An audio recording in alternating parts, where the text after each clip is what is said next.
इसको कई बार हमने प्रयत्न किया कि इसको सब लोगों को सुनाएं, लेकिन कभी ये यंत्र गड़बड़ा जाता है, कभी बिजली चली जाती, कहीं कुछ हो जाता है।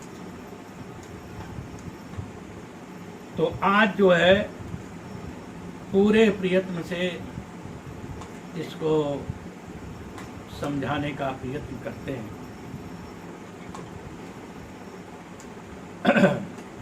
सर्व वेदांत सिद्धांत गोचरम तम गोचरम गोविंदम परमानंदम सद्गुरुम प्रणतोस्म्यहम्। इस प्रथम श्लोक में आद्य जगद्गुरु शंकराचार्य भगवान अपने इष्ट देव भगवान गोविंद और अपने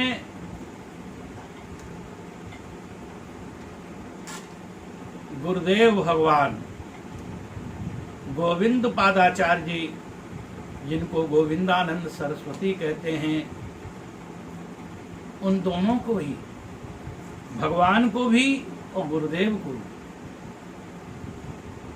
दोनों को ही प्रणाम करते हुए कहते हैं कि जो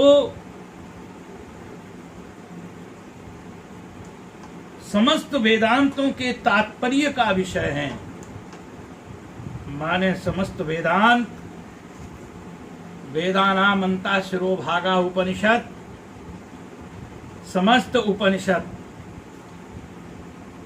जिस तत्व का वर्णन करते हैं वही गोविंद तत्व है। वह गोविंद ब्रह्म तत्व कैसा है? कहा मन और वाणी उपलक्षण समस्त इंद्रियों का अविषय है।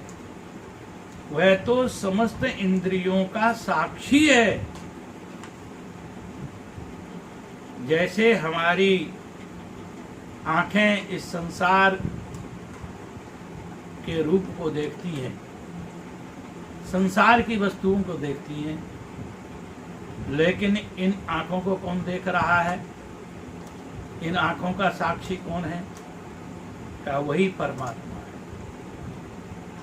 वो चक्षुषा चक्षु, वो चक्षुओं के चक्षु हैं, वो श्रोत्र के श्रोत्र हैं, वो मन के मन हैं। माने इंद्रियां विषयों का उपभोग करती हैं,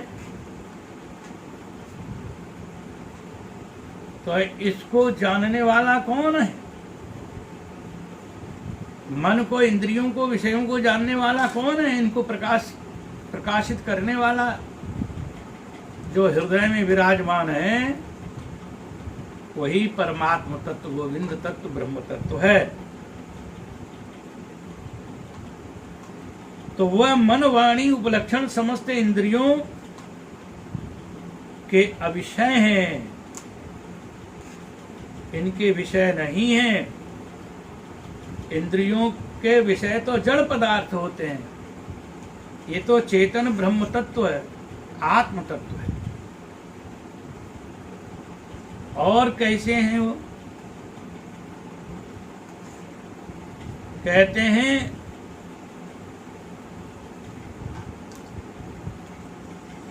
कि जितने भी वेद के जो अंतर्वाक्य हैं, जो उपनिषद हैं, उनके द्वारा प्राप्त होने योग्य हैं। इसीलिए उनको औपनिषदम ब्रह्म कहा गया है। औपनिषदम ब्रह्म, ये साधारण पुस्तक, जो संसारी पुस्तकें हैं, संसारी भ्रम प्रमाद विप्रलप्सादि दोषों से दूषित जो मनुष्य हैं, उनकी बनाई हुई पुस्तकों से प्राप्त होने योग्य नहीं है।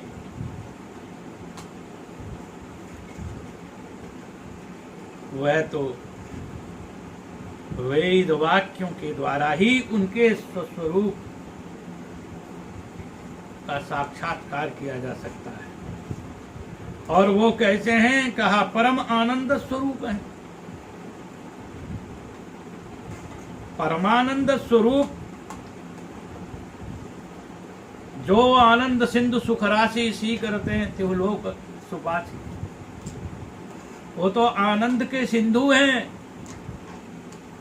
उस आनंद की सिंधु की एक बिंदु में सारे संसार के जो नीचे चींटी से लेकर ब्रह्मा पर्यंत जितने भी जीव हैं, जो अपने को सुखी मान रहे हैं, उस आनंद सिंधु की एक बिंदु में ही सब अपने को सुखी मान रहे हैं। जब आनंद सिंधु की एक बिंदु को प्राप्त करके ब्रह्मादि अपने को सुख मान रहे हैं, सारे संसार के जीव अपने को एक बिंदु में सुखी, तो जिसका संपर्क उस आनंद के सिंधु से हो जाए तो उसका तो कहना ही क्या है। तो जो परमात्मा है वो आनंद के सिंधु हैं, आनंद स्वरूप हैं, और जितने भी देवतागण हैं सबसे श्रेष्ठ हैं। उन परमात्मा को हम प्रणाम करते हैं। और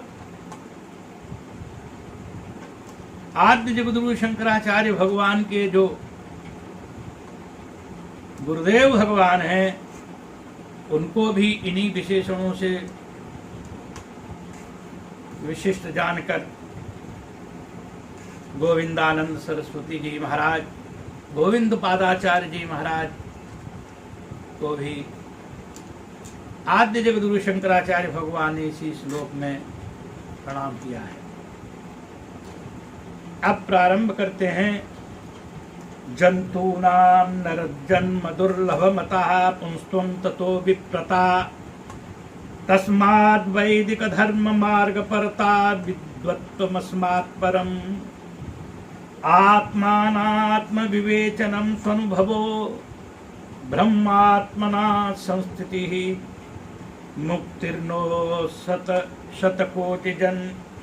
मुक्तिर्नो शतजन्म कोटि सुकृतैः पुण्यैर्विना लभ्यते।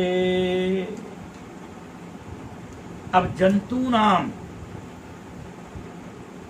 संसार में जितने भी जीव हैं,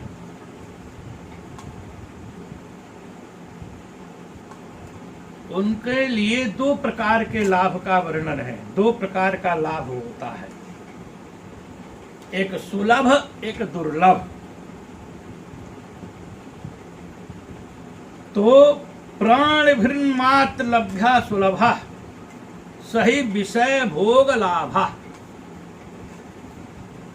संसार के जो विषय भोगों का जो लाभ है, विषय सुख लाभ है, ये सुलभ लाभ है।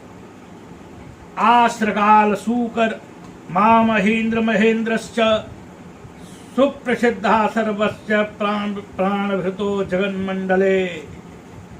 इस संसार में, इस जगत मंडल में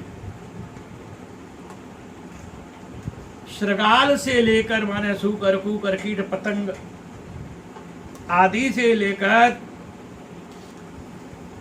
महेंद्र महेंद्रश्च चक्रवर्ती राजा और स्वर्ग के राजा इंद्र पर्यंत